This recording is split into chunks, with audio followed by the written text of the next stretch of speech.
Hey guys, Infidel 1258 here. Today I'm going to share a conversation that I had with Llama, Crypto Llama the other day. Yep, yep, definitely. Yeah, supply and demand. It's quite simple. Yeah.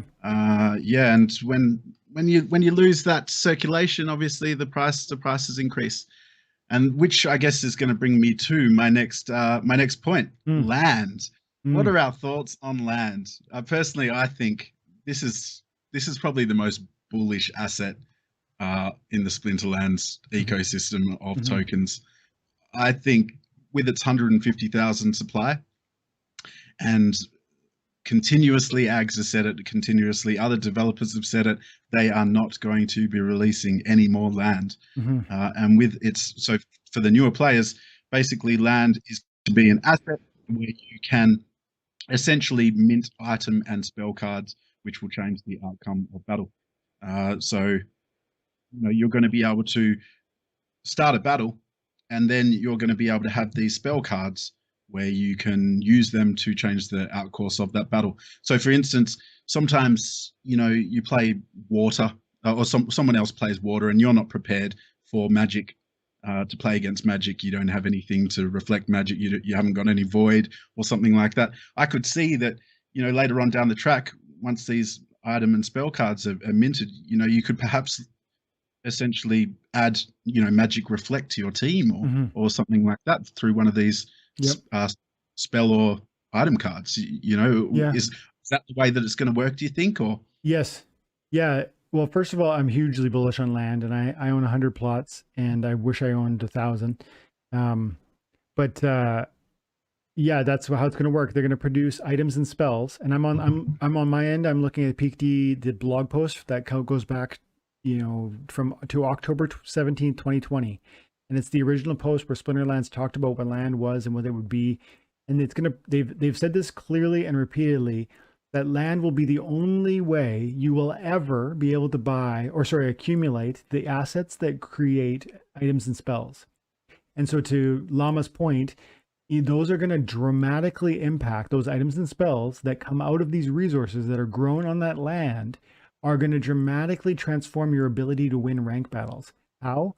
Because like Lama was pointing out, you're going to go into a battle and you're going to submit your team. That's the first step, but that's not done yet. Like right now, when you submit your team, they just battle, right? That's it. You just see the battle and somebody wins.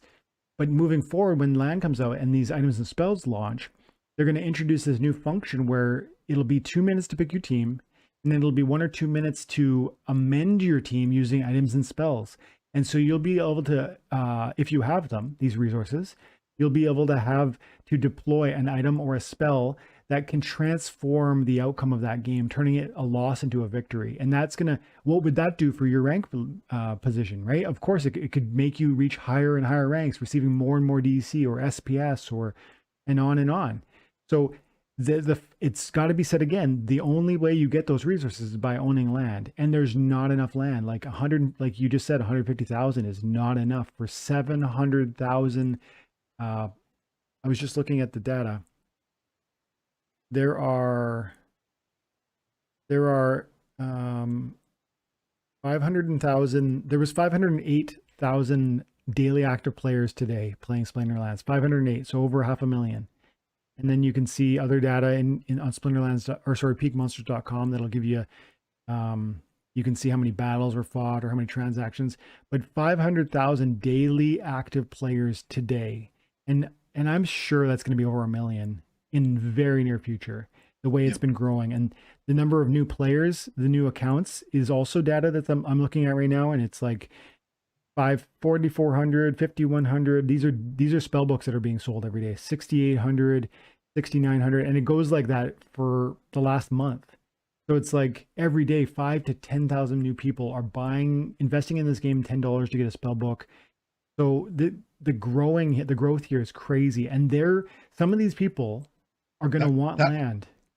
that contrast, yeah, the contrast of the numbers and the influx of people joining the game to the availability of the land Yeah, and the supply of land that's ever going to come out. I mean, that's incredible. yeah. And we've seen something like this happen with I don't play Axie Infinity, but I've read some articles about it, and the costs of land in those games with a similar sort of supply. And some of these blocks or plots of land, I think eight plots sold recently for over $6 million. I'm not saying that that's going to happen with Splinterlands. I mean, it would be fantastic if it ever did, but these lands are going to be so scarce, Yeah. and they're going to be such a pivotal part of the game. Mm-hmm. We need these cards. This is going to increase the skill bracket as well, because making sure that you choose the right items and spell cards. That's right. Depending on what you're playing and to counter your opposition. These are going to be, they're going to completely change the skill level of the game, which is incredible. It's just going to add that extra depth to the game. And, for those who understand the game more, can perhaps squeeze a few more W's out of it. Yeah. And there's a whole new revenue stream with respect to the land, the resource generation on that land. And then there's going to be, like, you might, I don't know if you ever played, oh man, I'm skipping my, it just feels like it's going to be another mini game. Like it's not just Splinterlands anymore. Like if you think of Splinterlands and you think card-based battle game, yes, it is, but it's also more than that. Like the brawl system is its own thing. It has its own reward system. It's a mini game. Land is going to be its own thing with its own reward system. It's a mini game. And they all feed into this ecosystem, and so you're going to be these crosswinds are going to benefit you in different ways. If you've got this and that, you're going to benefit in several different ways. But it's the crazy thing about land. The prices right now, like they're selling for $860 right now. You can buy one plot on Hive Engine, and they sold for $10 or $15 during the pre-sale. Oh, that's what I wanted to say earlier. You were talking about Chaos Legion and how you want to buy a ton of Chaos Legion packs. This relates to land. When the pre-sale happened, I was there. I was in front of my computer. I was set up. I was ready to go, and it didn't matter. It was sold that fast. I was literally sitting at my desk. I was ready to go. I had my order input, and within like the 5 seconds it took the system to process my request, it was gone. And so it would be, sorry, just to interject here, it would be interesting to see the math behind the amount of players at that time and the amount of plots of land to now, with the amount of players at this time to the amount of Chaos Legion packs that are going to be sold. It would be interesting to see the contrast between those two. But yes, go ahead. Sorry. Just I think I was going to say, just to, I don't know if there's going to be a way. I'm actually concerned that the Chaos Legion packs will sell out on that first day. And I saw it happen with land, but mind you, there was way less land. I know there's going to be 13 or 12 million more packs. So I'm probably overreacting here, but my heart is like, and the FOMO in me is real. So I'm trying to subdue that, because I think there's going to be at least a couple weeks, I think, right? Am I being... Well, look, either way, I don't think that if you purchase them on the first day, you're not hurting anyone by doing that, because that's still going to cost the same amount, regardless whether you purchase them on that first day or whether you purchase them a week down the road if there's any packs left. But so I would just, the advice I would give to anyone is, if you are serious about this game and looking to play and profit as well over the long term, then perhaps you should be ready for this, as we've been talking about with land as well. I wish I caught that. I wish I was there for that. I've had to purchase plots of land off the Hive Exchange, and I'm willing to do that. Luckily, I got a few at around $380, but it's not going to be there forever. No. And we're gonna have the same. We're gonna have this conversation. I guarantee you, a couple of weeks after Chaos Legion's released, and I think we're going to be all trying to scrape the bottom of the barrel and find those extra packs to make sure that we've got enough. That's my thoughts. But I think things could change. I think on land, I should also say, what was I going to say? It's, maybe you know this, you probably do, but not everybody will. Land is like a card. So you get every plot is like a pack, like, when you open a booster pack of Chaos Legion cards or Untamed cards, It's Yep. like that little logo on the screen, and it's like, oh, I'm going to open this pack, and it opens, and there's an animation, and you get Different 5 rarities, cards. right? Yeah. Well, the land is going to be like that too. It's only there's going to be one card inside. It's going to say on my screen, I'm looking at one of them. It says Abundant Forest, and it'll have a little cool little picture of a hut that is collecting wood or whatever. And so you learn in that moment, you learn the rarity of the piece of land that you own. It can be common, rare, epic, and legendary. You also learn what sort of resources producing, and there's different resources, and there's um, um, it says that some land plots will be magical, which means they will be rich in one of 6 magical resources, each associated with one type of the splinter, one type of splinter magic: life, death, earth, fire, and so on. Um, and then there's other plots that will be occupied. That's the phrase, occupied, which means they will be inhabited by wild monsters, and players can battle these monsters to extract their essences, which will be the second necessary component to minting items and spells. So you're going to need those magical items, and you're going to need these souls or whatever they're called. And so I like the sound of that, by the way, as well, because we're obviously going to have neutral land which we can attack, and essentially, I assume that it'll be somewhat like a normal ranked battle. So you'll have a bunch of monsters where I think so. and you'll have a battlefield, and you'll fight those monsters with your own cards, and then be able to extract those essences to use in conjunction with your lands. But yes, sorry, go ahead. So understanding kind of how each one of these cards can be different and then actually leveled up, because there's buildings on them, and then there can be totems on them, and then there can be castles or keeps on them. There's so much diversification and development that can go into these, in the same way as any of your monster cards, where you can have a level 1 or a level 8, and that's a gigantic difference. You can have a legendary or a common, and it's a gigantic difference. These things are going to have that too. And so when you buy a plot of land for $800 now, understand that it might be a common, like really crappy one. And maybe it'll end up being sold. I think these prices will be cheap in the future if land turns out to be what I think it's going to be. And I say this, I need to, I guess, be super clear. I'm not telling people they should go out and buy land. But personally, I bought land because I believe deeply in the developers and the future of this game. And if that's your view of this also, then look, taking seriously this blog post that's from October of 2020 and looking at what this thing is going to represent and offer is really, really important, because there isn't enough, and each one of them is going to offer a resource that you can get no other way. And that's going to be a revenue source for you, not to mention the price appreciation of these super rare assets, land plots, some of which you're going to open. It's going to be that, like, picture you open an Untamed pack today and you get a gold foil Jotun. Like that's what could happen in the future when you open these land, and that's highly unlikely. But I'm saying it's going to happen to someone. They're going to open. Oh well, I don't know about that. Look, I only own 4 plots or something, but I'm pretty sure and certain that my 4 are going to be legendary. Yeah. I hope so. We can dream.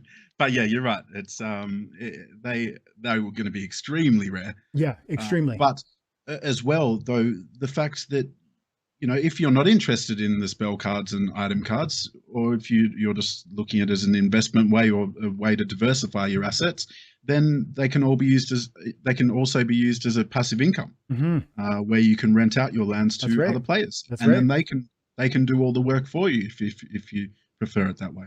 It's so exciting, and it's probably important for me and maybe us to say now, we don't know that this is going to come to fruition as we're expecting it to. Like we are assuming that the developers are going to stand true to what they've stated, and that the developer team will build out this interconnected nature that we're almost counting on.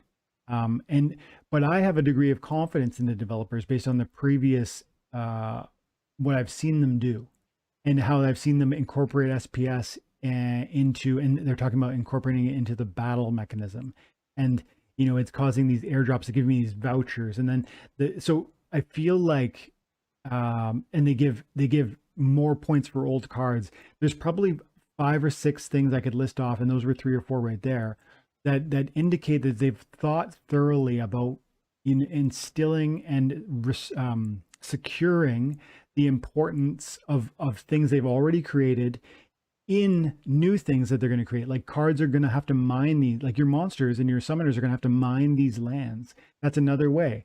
It's all interconnected. It's been thoughtfully planned in a way that will cause utility for the cards, for the land, for the SPS and for the DC. It's like, to me, I've seen enough that I believe in them.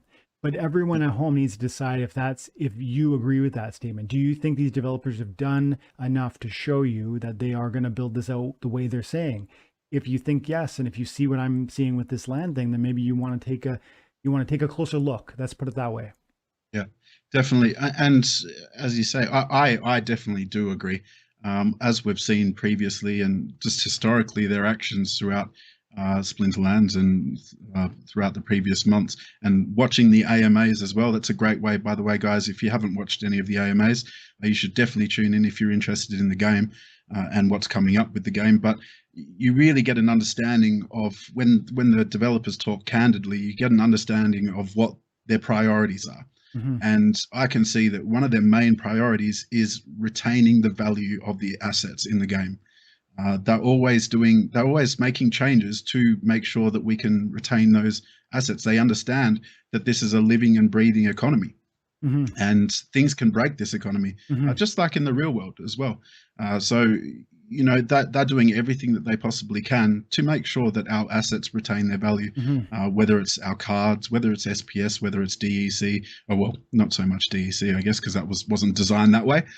But every other asset in the Mm-hmm. game, they're really trying to take a priority to make sure that they retain their values, which is great, and Mm-hmm. that's the way that it should be. And there may be some people who disagree with me, who are in perhaps bronze and novice league and things, and really struggling at the moment to get through with the change of reward values and things like that have happened recently. But I promise you, if you stick with this game and you intend on playing it over a long period of time, then this is actually within your interests. Yeah, This that's it. is for things like bots, for instance, where people have the power to make thousands or tens upon thousands of bots to farm all the DEC rewards and to farm all the cards that are coming out. We don't want that. We don't want that in our game.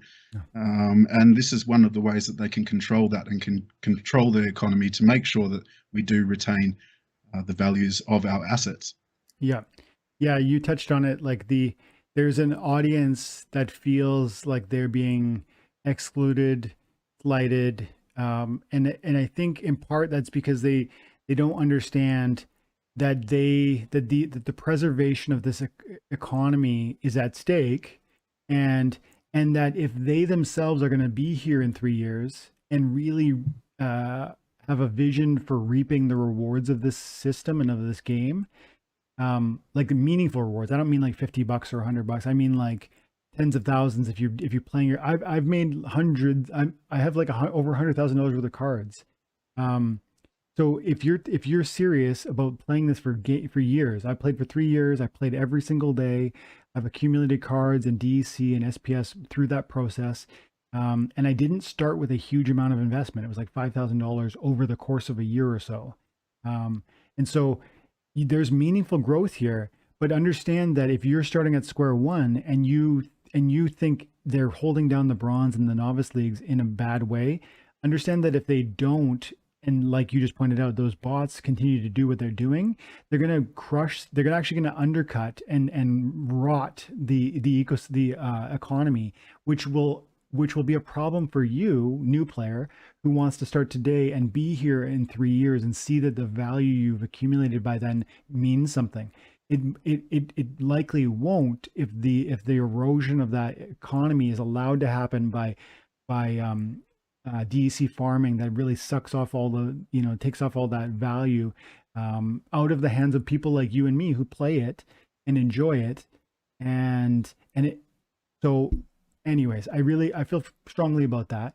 And I think the devs are doing their best to preserve the opportunity for new people, but also the opportunity for the old people. That's how I see it. Yep. And I think that's fair. That's great.